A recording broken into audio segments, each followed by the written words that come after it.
Bom dia. Vamos hoje iniciar o estudo comentado da obra Ação e Reação, que foi psicografada por Francisco Cândido Xavier, ditada por André Luiz, sob a supervisão de Emmanuel. Trata-se de uma obra importante para nós estudarmos a lei de causa e efeito. Essa obra foi publicada em 1957 como um dos comemorativos ao centenário do lançamento da primeira edição do Livro dos Espíritos de Allan Kardec. Então, o Espiritismo completava 100 anos como doutrina trazida à Terra pelo gênio e pela perseverança, pela aplicação do grande professor Hippolyte Léon, que assinava sob o pseudônimo de Allan Kardec. A obra Ação e Reação trata, então, de um estudo que André Luiz e Hilário são autorizados a fazerem na Mansão Paz. A Mansão Paz é uma construção muito grande que é situada nas regiões inferiores do plano espiritual. E ali eles são acolhidos pelo diretor da instituição, que se chama Druso. Druso, nós vamos ver ao longo da obra, é uma figura que tem todos os componentes do professor que sofreu, que ainda sofre e que se aplica ao trabalho de autorregeneração. Druso, então, nessa entrevista de acolhimento, ele conta a André Luiz e a Hilário, tece considerações com eles sobre as civilizações que antecederam a glória ocidental, que devotaram muita importância ao além-túmulo. Ele diz que no Egito o intercâmbio entre o plano espiritual e o plano material era muito valorizado e que se acreditava que aqueles que morriam, os desencarnados, não, eram submetidos a julgamentos onde o seu coração era colocado numa balança que tinha dois pratos. Num prato ficava o coração, no outro prato uma pena. Se o coração pesasse mais que a pena, o indivíduo seria condenado a reparações dos erros cometidos e a sofrimentos que seriam consequência, então, dos seus desvios de conduta. Entre os hindus havia a crença do juiz dos mortos, né, que avaliava o comportamento das pessoas, né, daqueles que morriam, e os direcionava para o paraíso ou para Varuna, que era um gênio das águas, né, onde os espíritos seriam submetidos a sofrimentos reparadores também. Hindus, gregos, gauleses, romanos, né, todos eles acreditavam que os espíritos bem orientados e que tinham aproveitado bem a vida, os retos e bons, mereciam uma situação favorável no plano espiritual. E os perversos e criminosos eram submetidos a sofrimentos reparadores. Entre os poetas da antiguidade, havia o conceito de inferno, que era uma região situada na Campânia, na Itália, e cuja entrada das regiões inferiores ficava situada sob o lago Averno, que deu origem à palavra inferno. Então, inferno também tem a conotação de inferior, né? Então, são as regiões inferiores do plano espiritual.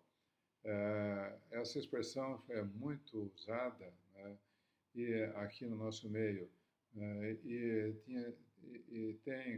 ganhou ao longo do tempo vários significados. Por exemplo, a palavra quinto dos infernos se referia ao tributo excessivo, né, extorsivo, que a coroa portuguesa aplicava sobre a produção das minas brasileiras. Então era chamado quinto dos infernos porque era 20% sobre a produção das minas.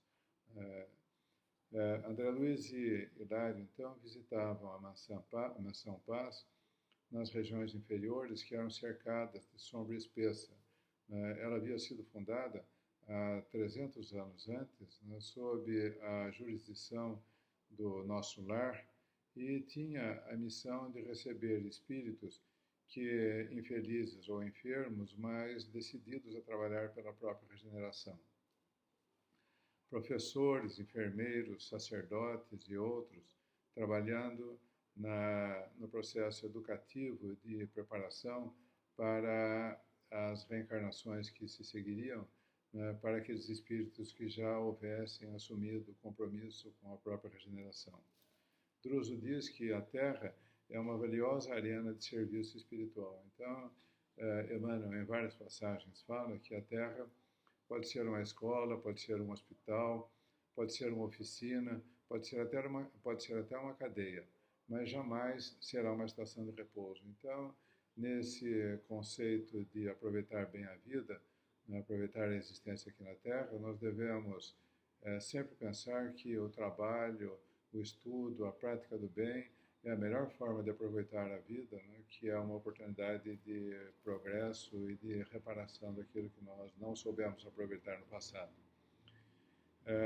E Druso diz que é necessário sustentar o trabalho nas trevas, assim como é necessário manter o antibiótico numa ferida ou num processo infeccioso, né, que o foco da doença tem que ser tratado.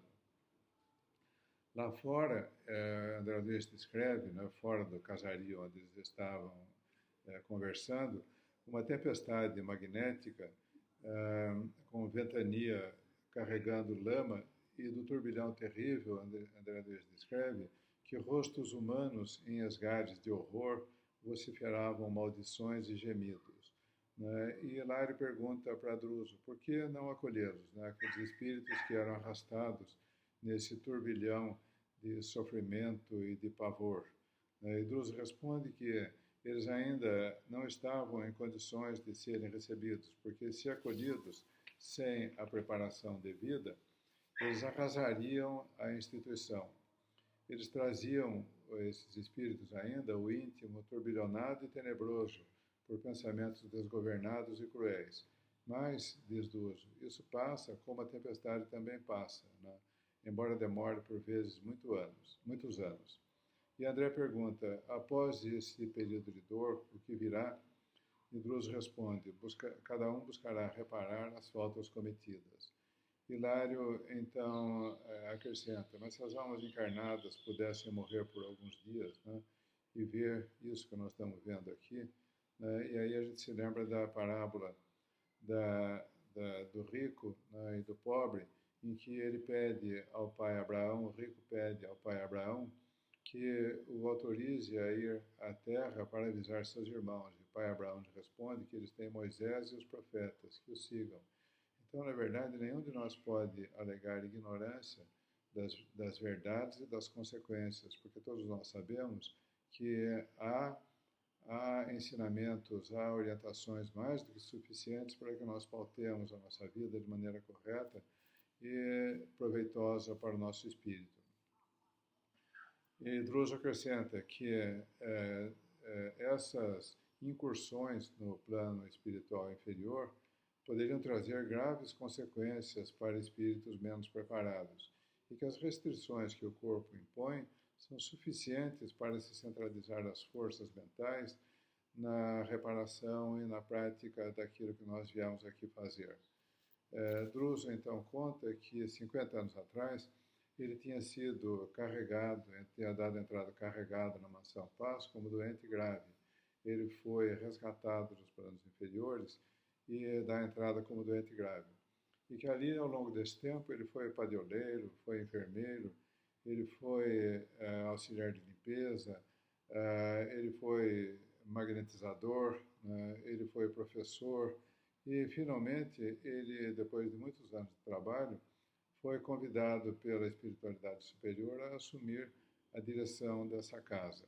Né? E ele conta que nessas trevas densas somente aportam consciências que, conhecendo as responsabilidades morais, ausentaram-se deliberadamente com o louco propósito de ludibriar a Deus. Então, a loucura de achar que pode fazer o que quer e que vai ficar por isso mesmo, né? Que é um conceito muito enganoso e que as religiões têm sustentado que basta apenas o arrependimento tardio ou que o pedir perdão de maneira formalista seja suficiente para assegurar a, a, a plena reabilitação do espírito perante a justiça divina. E que esses lugares tristes, né, que são as regiões inferiores onde a mansão paz se situa, são o filtro que prepara o espírito para o inevitável reajuste. E um pensamento recorrente que André Luiz, em várias das suas obras, volta a tocar nele, é que Deus corrige o mal com o próprio mal. Então, que o sofrimento que muitas vezes nós somos submetidos é, na verdade, a reparação do sofrimento que nós já causamos. Então, o mal que nós sofremos é apenas a consequência do mal que nós semeamos, né? E que a dor é a consequência da dor que nós aplicamos aos outros. Emmanuel, em alguns outros, muitos outros momentos, fala que a dor é a mestra impassível, imperturbável, que nos devolve golpe a golpe todos aqueles que nós desferimos contra o nosso próximo. Então, a dor é apenas a consequência, né, dos nossos atos. E que tudo na vida é movimento para a vitória do bem. Então, é nisso que nós temos que acreditar, né? Na vitória do bem e jamais na vitória do crime, jamais na vitória do mal.